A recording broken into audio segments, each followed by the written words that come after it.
En este video vamos a trabajar con lo que es el orden de una ecuación diferencial. Y simplemente es el orden de la derivada más alta que aparece en una ecuación. Ese es el orden de una ecuación diferencial. En otras palabras, el orden de una ecuación diferencial es el orden de la derivada,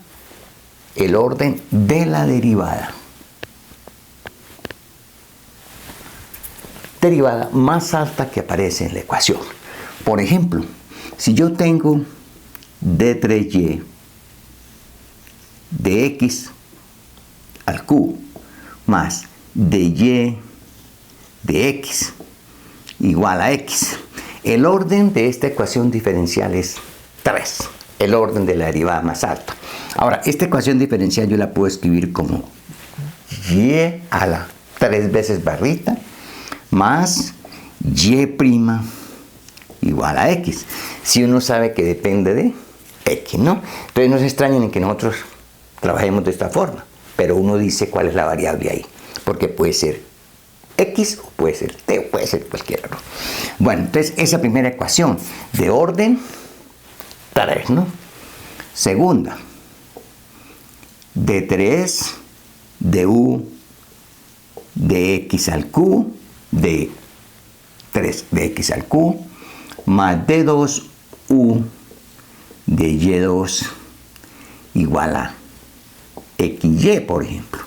Entonces, el orden de esa ecuación es el orden de la derivada más alta. En ese caso, el orden es 3, ¿no? 3 du de x igual 0. El orden de esta ecuación diferencial es 1. 4. Y' igual a x.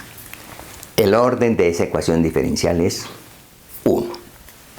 5.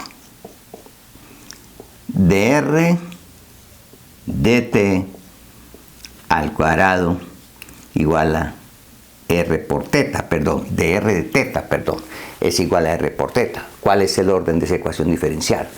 1. La derivada está elevada al cuadrado, pero el orden es 1, ¿no? 4. dr de teta a la cuarta igual a la raíz cuadrada de 1 más dr de teta al cuadrado, por ejemplo. ¿Cuál es el orden de esa ecuación diferencial? Esta es la derivada a la cuarta y esta es la derivada al cuadrado. El orden de esa ecuación diferencial es 1, ¿no? 1.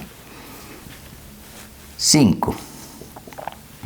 dr de teta igual a la raíz cúbica de 1 más d3 dr de teta 3. Y esto escribámoslo a la cuarta. ¿Cuál es el orden de esa ecuación diferencial? Aquí está a la cuarta, ¿no? Entonces, el orden de esa ecuación diferencial por este lado es 1, pero por este lado es 3. No tiene nada que ver el exponente ni tiene nada que ver el q. El orden de esta ecuación diferencial es 3. Vean, aquí está d3 dr de teta a la 3, si queremos, ¿no? Entonces, que quede muy claro con lo que es el orden de una ecuación diferencial. Es el orden de la derivada más alta que aparezca en la ecuación. Hasta pronto.